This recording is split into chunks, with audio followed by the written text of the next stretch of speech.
Morning with Farah.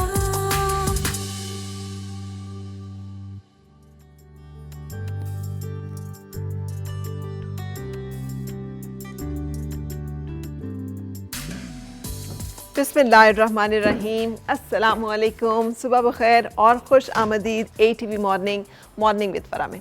दुआ और उम्मीद यही आप जहाँ कहीं हैं ज़िंदगी मज़े सुकून और खैरियत के साथ गुजर रही हो।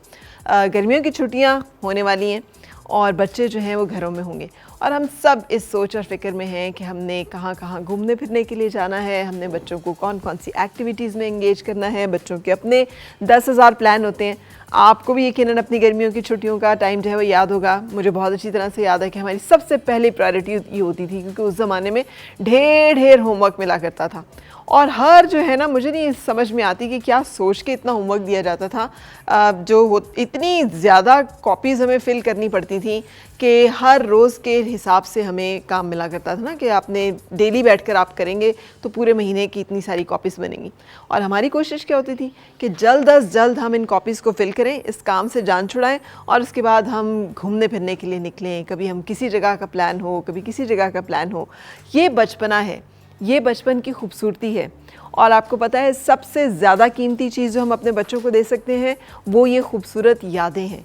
उनके पास छोड़ा हुआ बैंक बैलेंस, उनकी बहुत सारी जो डिग्रीज़ हैं, काबिलियतें हैं, ये सब इम्पॉर्टेंट है, लेकिन इससे ज़्यादा इम्पॉर्टेंट नहीं है कि जो वक्त वो गुजार रहे हैं वो वक्त उनकी ज़िंदगी का बेहतरीन वक्त हो, और उसे बेहतरीन हम बना सकते हैं अपनी तवज्जो के साथ, अपनी अटेंशन के साथ। मुझे भी यकीन है कि मतलब मुझे अच्छी तरह याद है, एक दफ़ा हम लोग गांव गए थे और बहुत कीमती खिलौनों के बजाय वहाँ पर मैंने किसी बच्चे को वो मट्टी से ना मुख्तलिफ़ खिलौने बनाते हुए देखा था।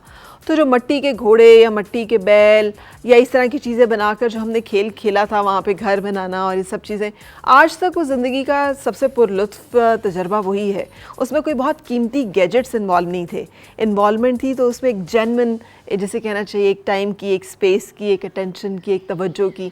सो इस तरह की बहुत सारी एक्टिविटीज़ जो कि हम एक दूसरे के साथ बड़े खुलूस के साथ गुजारते हैं और उस वक्त को, उस लम्हे को यादगार बनाते हैं, ये हमारी ज़िंदगी का सबसे खूबसूरत सरमाया होता है। सो कोशिश करें कि अपने आप को और अपने बच्चों को ये सरमाए का तोहफ़ा जो है वो ज़रूर दें, बैंक बैलेंस के साथ, गाड़ी के साथ, अच्छी एजुकेशन के साथ।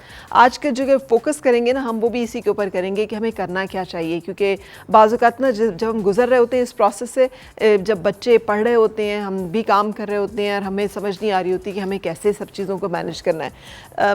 फ़िनलैंड एक ऐसा दुनिया में मुल्क है कि जहाँ पर 7 साल की उम्र तक बच्चों को घरों में रखने का रिवाज है, और वो कहते हैं कि 7 साल की उम्र तक बच्चों को स्कूल भेजने की ज़रूरत नहीं है। वो जो इनडायरेक्ट लर्निंग है, वो जो तहज़ीब सीख रहे हैं, वो जो ज़बान सीख रहे हैं, वो जो अपना माहौल सीख रहे हैं, लाइफ स्किल्स सीख रहे हैं, वो उन्हें घर में रहकर सीखने हैं। हमारे यहाँ पर हो ये रहा है कि हम बच्चों को ABC सिखाने के चक्कर में, या मैथमेटिक्स सिखाने के चक्कर में, या मैनर्स सिखाने के चक्कर में, ये जो लाइफ स्किल्स हैं कि कोई घर आया है तो उसके साथ मिलना कैसे है, कोई सदमा है, कोई मुश्किल आन पड़ी है तो उससे डील कैसे करना है, कहीं जाना है तो बैग कैसे पैक करना है, बहुत सारे ऐसे ज़िंदगी के मामलात जो बहुत इम्पॉर्टेंट होते हैं। एक शख्स था जो कि बहुत कामयाब था और एक दफ़ा सब लोग बहुत हैरान हो गए कि उसने ख़ुदकुशी कर ली। तो सब लोग इस चीज़ पे तशवीश में मुब्तला भाई कि इतना कामयाब शख्स जो है, इतना हाईली क्वालिफाइड, इतना हाई अचीवर, आखिर हुआ क्या?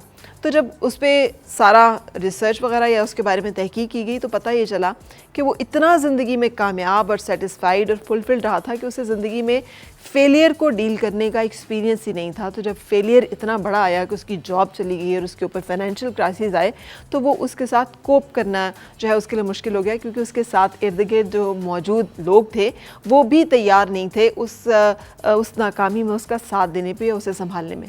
सो बहुत ज़रूरत है कि हम अपने बच्चों को ज़िंदगी में कामयाब होना भी सिखाएं, ज़िंदगी की नाकामियों को डील करना भी सिखाएं और उनके साथ वक्त देना सीखें। आज इस बारे में बातचीत होगी ज़रा तफसील के साथ। So happy Monday, keep enjoying the day. हमारे साथ रहिए। ब्रेक के बाद आपसे मुलाकात सैयद अली ज़ंजानी साहब के साथ, कुछ एस्ट्रोलॉजिकल गाइडलाइंस और फिर मुलाकात मेहमानों से। और मिलके गुनगुनाए हैं गुमशुदा जो खुशियाँ, सारी वो ढूंढ लाए